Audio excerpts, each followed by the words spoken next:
Chers élèves, bonjour. Alors, dans le cadre de l'enseignement à distance organisé par le ministère de l'Éducation nationale, on va enchaîner aujourd'hui avec le programme que vous avez déjà réalisé en classe, en SVT. Donc, on va entamer la 5e unité qui s'intitule « L'immunologie ». Alors, on va se poser tous la question « Pourquoi tombe-t-on malade ?»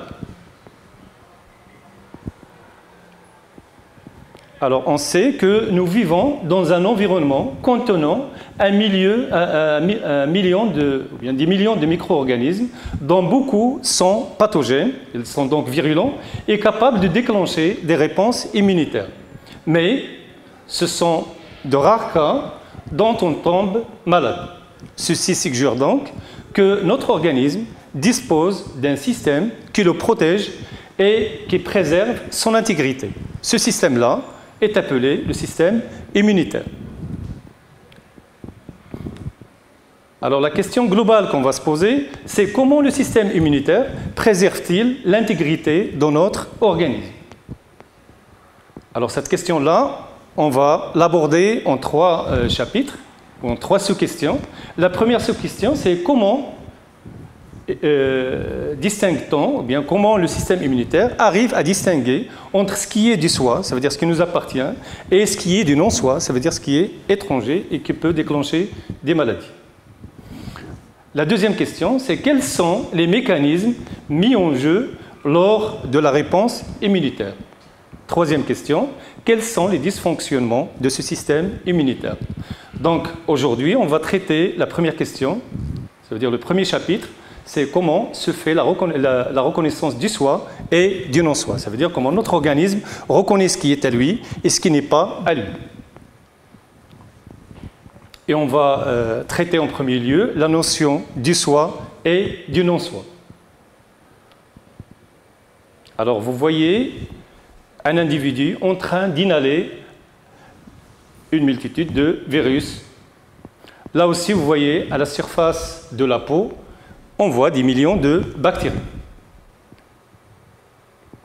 Là également, vous voyez des grains de pollen qui sont des éléments étrangers à l'organisme, qui ne sont pas pathogènes, mais qui peuvent déclencher une réaction immunitaire. Donc tous ces éléments-là, on va les appeler, entre autres, ce ne sont pas les seuls éléments, mais il y en a beaucoup. Alors le non-soi, donc c'est tout élément qui peut induire une réponse immunitaire. Il peut être intrinsèque, comme l'exemple des cellules cancéreuses. Là, on voit le développement d'une tumeur cérébrale, par exemple. Donc, il peut être soit intrinsèque, c'est un soi modifié, donc ce sont nos cellules qui sont modifiées, ce sont des cellules cancéreuses, par exemple, ou extrinsèque, pathogène, ça veut dire extrinsèque, virulent, peut produire des maladies, comme les virus et les bactéries, comme il peut être extrinsèque, mais non pathogène, c'est le cas des grains de pollen. Ce qui est du soi, le soi, donc, c'est tout élément qui peut être un organe, des cellules, des molécules, qui sont issus de l'expression du génome de l'individu.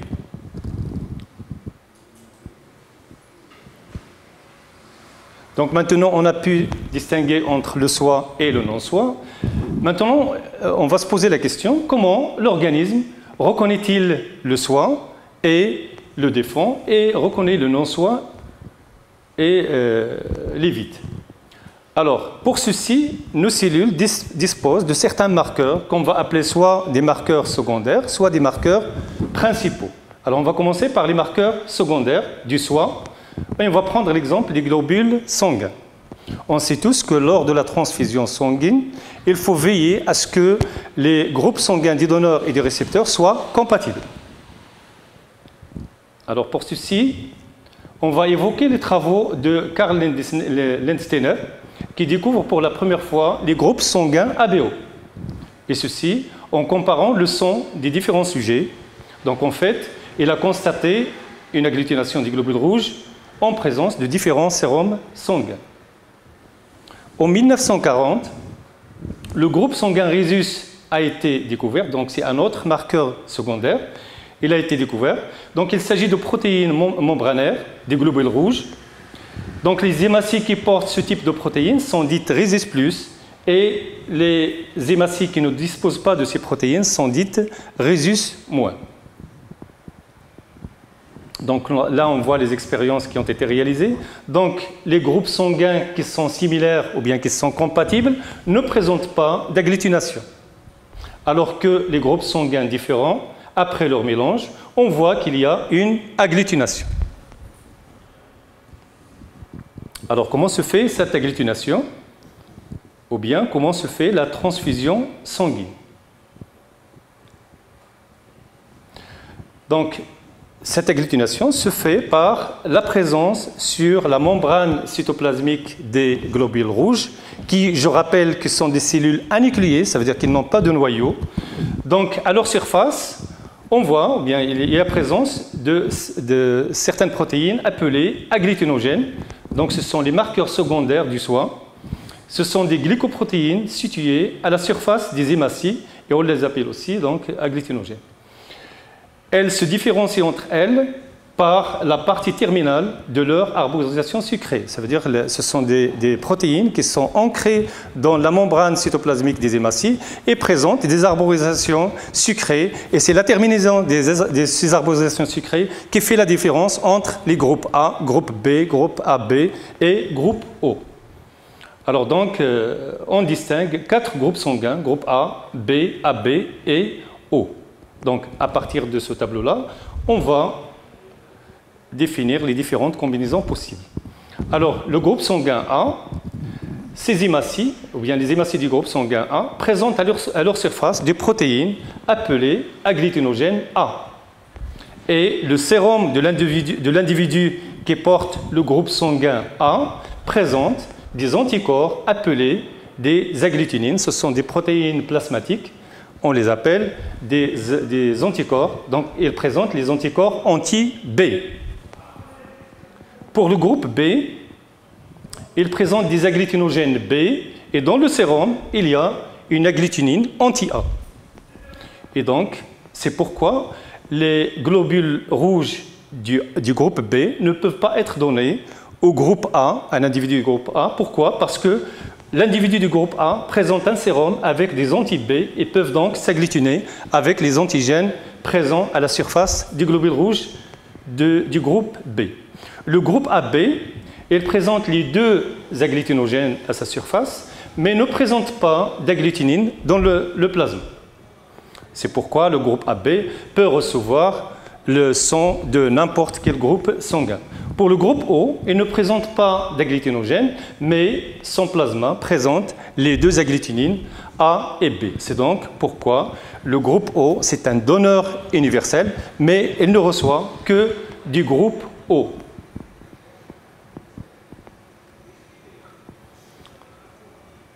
Alors maintenant, on va aborder un autre type de marqueurs principaux du foie. Donc, sachant que les marqueurs secondaires, ça caractérise les cellules qui n'ont pas de noyau, mais on doit les reconnaître quand même comme éléments du foie. Donc maintenant, on va aborder les principaux, ou bien les marqueurs principaux du foie, qui sont le complexe majeur d'histocompatibilité, ou bien le CMH. Alors, ces marqueurs-là ont été mis en évidence à travers un certain nombre d'expériences. Donc, on prend ici l'expérience du greffage. Donc, on fait des expériences et on voit le résultat. Exemple, on greffe un morceau de la peau d'un animal au même animal. Donc, en même temps, l'animal est donneur et receveur. On s'aperçoit donc que la greffe a réussi à 100%. Donc, il s'agit d'une auto-greffe. Ça veut dire qu'on a greffé l'organe d'un individu dans le même individu. Deuxième expérience, on prend un morceau de peau d'un animal et on la greffe à un autre animal qui est de la même lignée.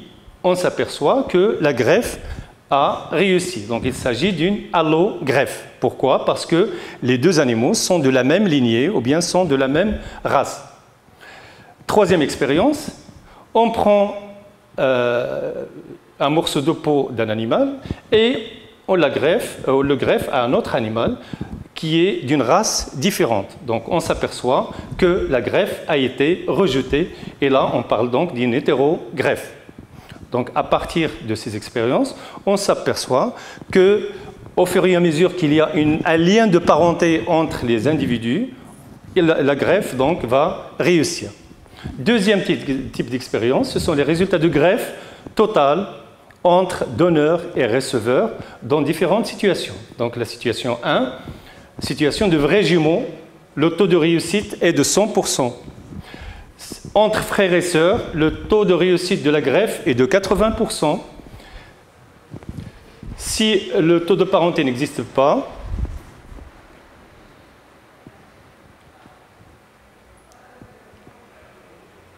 s'il n'y a pas de parenté, donc le taux de réussite est nul. Donc, le taux de réussite des greffes est en étroite relation avec le degré de ressemblance entre le matériel génétique du donneur et celui du receveur. Ou bien, il est en étroite relation avec le lien de parenté entre le donneur et le receveur. Il s'agirait peut-être de protéines, donc il s'agit de matériel génétique, et le matériel génétique s'exprime sous forme de protéines. Donc, il pourrait s'agir de protéines produites de l'expression de l'information génétique qui se localisent à la surface des cellules et qui permettent de reconnaître si le greffon est compatible ou non avec le soi. Donc le greffon porte des cellules qui ont à leur surface des protéines. Ces protéines-là vont être reconnues par le receveur comme soit du soi, soit du non-soi. Ils vont être donc soit acceptés, soit rejetés en fonction de ces marqueurs-là.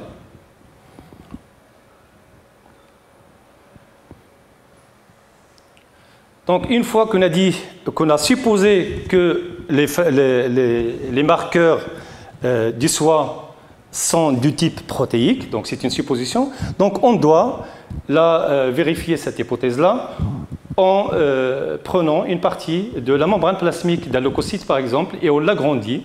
Donc, on voit que la membrane plasmique est formée de 2 couches lipidiques avec des membranes intégrées. Donc des membranes qui sont intégrées dans des protéines intégrées dans la membrane et qui présentent des arborisations sucrées. Ces arborisations sucrées-là, ce sont elles qui définissent la compatibilité ou la non-compatibilité. Donc les molécules de CMH existent accrochées aux membranes plasmiques de toutes nos cellules nucléées. Le rôle de ces molécules est d'aider le système immunitaire à différencier le soi du non-soi. Donc, ce sont des marqueurs d'histocompatibilité. Donc là, on voit la différence entre le CMH1 et le CMH2. Donc le CMH1, c'est une protéine intégrée formée de 4 sous-unités. Donc on voit les sous-unités alpha-1, alpha-2, la sous-unité alpha-3 et bêta-2m. Tandis que le CMH2 est composé de 4 sous-unités alpha-1, bêta-1, alpha-2 et bêta-2.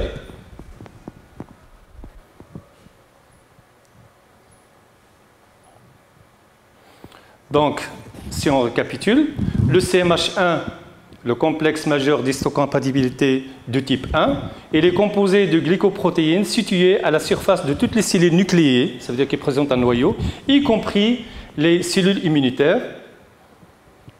Le CMH2, ce sont des glycoprotéines situées uniquement à la surface de certaines cellules immunitaires. Donc, le CMH1 est présent chez toutes les cellules à la surface, alors que le CMH2 n'est présent que chez certaines cellules immunitaires qui jouent un rôle dans la coopération cellulaire au niveau de l'immunité spécifique. Alors, le CMH a été découvert pour la première fois à la surface des leucocytes. Ça veut dire le globule blanc. D'où son appellation de départ qui était HLA ou Human Leukocyte Antigen. Les globules rouges, on a dit que ce sont des cellules anucléées, donc ils ne disposent pas de CMH. Mais, de ce fait, ils vont manifester des marqueurs secondaires dont on avait parlé. Ce sont donc les agglutinogènes ou bien le rhésus. Donc, si on récapitule, le soi est reconnu du non-soi grâce à des marqueurs qui se trouvent à la surface des cellules, soit nucléées ou anucléées. Donc ces marqueurs-là, on peut les classer en marqueurs principaux et marqueurs secondaires. Les marqueurs principaux, ce sont le CMH1 présent chez toutes les cellules et le CMH2 présent chez les cellules à vocation immunitaire. alors que les marqueurs secondaires ne sont présents que chez les cellules anucléées, comme les hématies. Maintenant, on va voir l'origine du CMH, ça veut dire l'origine génétique. On a dit que le CMH, c'est un ensemble de protéines. D'accord? Donc, toute protéine est l'expression de gènes, donc l'expression du matériel génétique. Donc, on va voir combien de gènes qui vont gouverner la synthèse des protéines du CMH. Donc, le CMH est gouverné par 4 gènes qui se trouvent au niveau du chromosome numéro 6. Donc, le CMH1 est gouverné par les gènes A, C et B, alors que le CMH2 est gouverné par le gène D, avec ses sous-gènes, donc le DR, DQ et DP. La caractéristique majeure de ces gènes-là, c'est que ce sont des gènes polyalléliques. Donc on voit par exemple là, le gène A, elle présente 239 allèles, le gène C, 120 allèles, le gène B, 494 allèles. Mais à quoi donc sert toute cette diversité allélique ?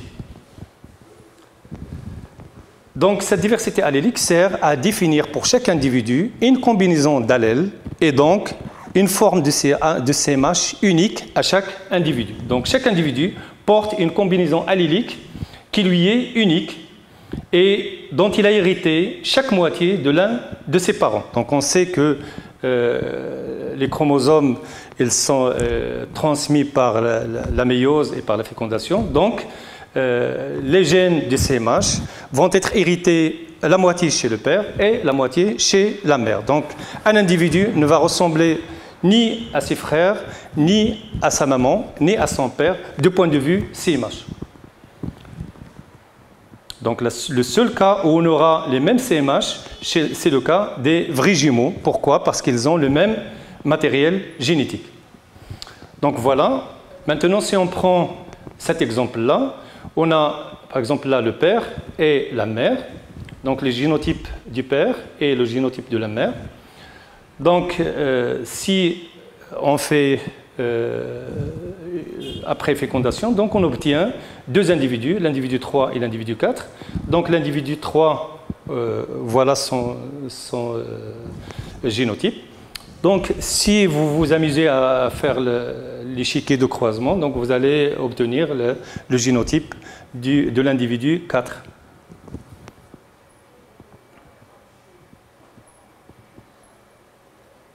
Maintenant, on va voir quel est le rôle du CMH. Donc, l'antigène. Donc, on va annoncer 2 définitions, celle de l'antigène et celle du déterminant antigénique. Donc, on va définir en premier lieu l'antigène. Donc, l'antigène est une substance naturelle ou synthétique qui, reconnue par le système immunitaire d'un organisme, est capable de déclencher chez lui une réponse immunitaire. Donc, l'antigène, c'est toute substance ou particule qui peut déclencher une réaction immunitaire chez l'individu.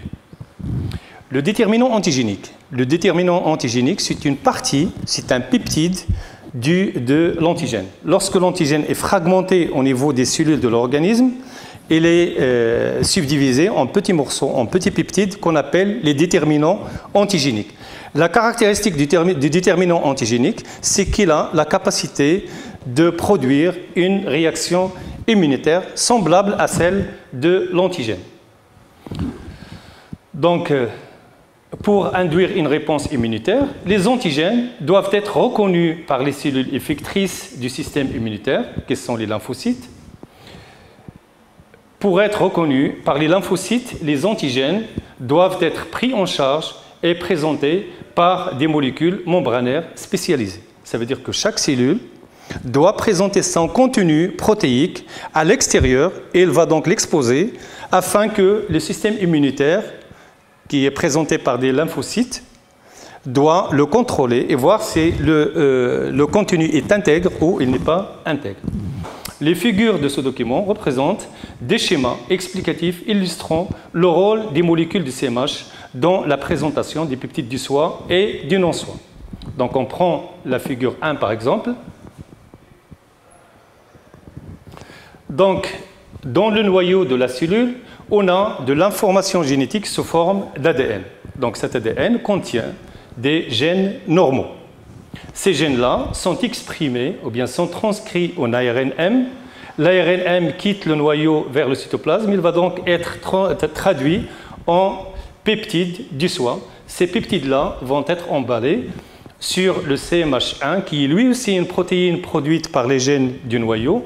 Et cet emballage-là va être véhiculé par des vésicules de sécrétion vers l'extérieur.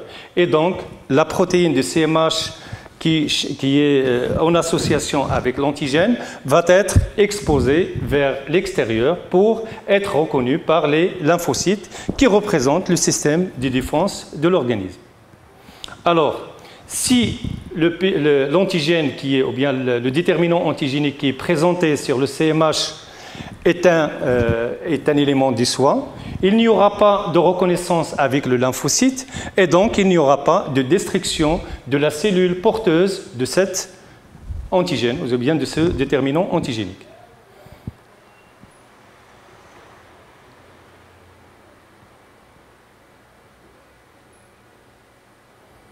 Dans la figure 2, on a par exemple des gènes mutants, ça veut dire des gènes qui ont subi des mutations, comme par exemple dans le cas des cellules cancéreuses.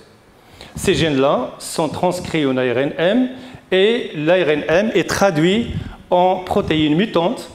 Donc ces protéines-là vont être chargées sur le CMH et vont être exposées vers la surface de la cellule.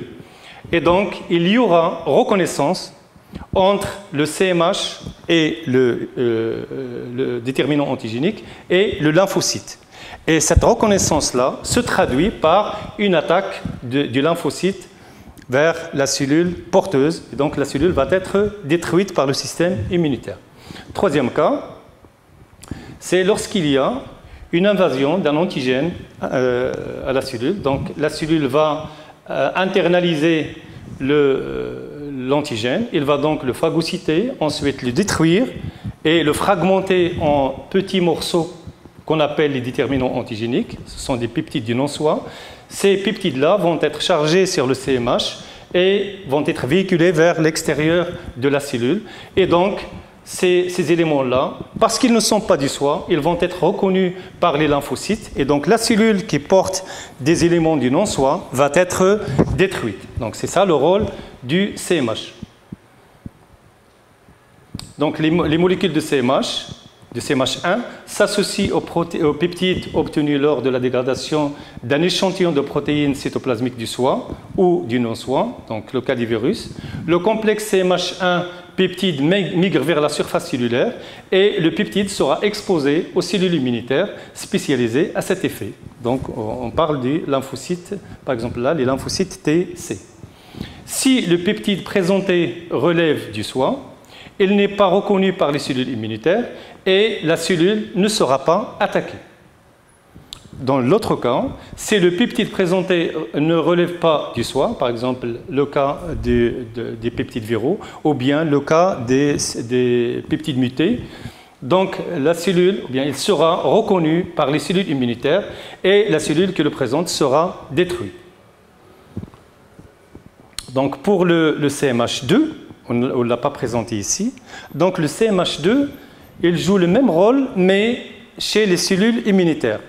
Il présente la particularité chez les cellules immunitaires qui vont recevoir l'antigène, ils vont le segmenter et ils vont le présenter à d'autres cellules immunitaires lors de la réaction immunitaire spécifique ou bien lors de la coopération cellulaire. Alors, comme bilan à cette activité-là, donc l'identité biologique du soi va être définie de deux façons. Donc, soit par les marqueurs principaux chez les cellules nucléées, soit par des marqueurs secondaires chez les cellules anucléées. Donc, ces marqueurs principaux-là, ils sont soit le CMH1 qui est présent à la surface de toutes les cellules nucléées, soit le CMH2 qui est présent chez certaines cellules à rôle immunitaire. Donc, pour le CMH1, il permet la présentation des déterminants antigéniques Et donc, deux cas de figure se présentent. S'il y a une reconnaissance par les lymphocytes des cellules présentant l'antigène, donc la cellule donc cet antigène-là va déclencher la réaction immunitaire qui conduit enfin à la destruction de la cellule infectée ou bien porteuse du non-soi. S'il n'y a pas de reconnaissance avec les lymphocytes, donc la cellule ne sera pas détruite et il sera donc considéré comme du soi. Le CMH2, on a dit que son rôle, c'est de présenter des déterminants antigéniques par les cellules CPA, qu'on appelle les cellules présentatrices de l'antigène. Donc, ce sont des cellules immunitaires. Deuxième cas, si les cellules ne possèdent pas de noyau, exemple les érythrocytes ou bien les hématies, elles présentent des marqueurs secondaires. Voilà, donc je vous remercie. Et donc la question qu'on va se poser et dont on va répondre dans la vidéo prochaine, c'est comment l'organisme fait face à des éléments du non-soi ou bien aux agents pathogènes qu'il rencontre dans le milieu.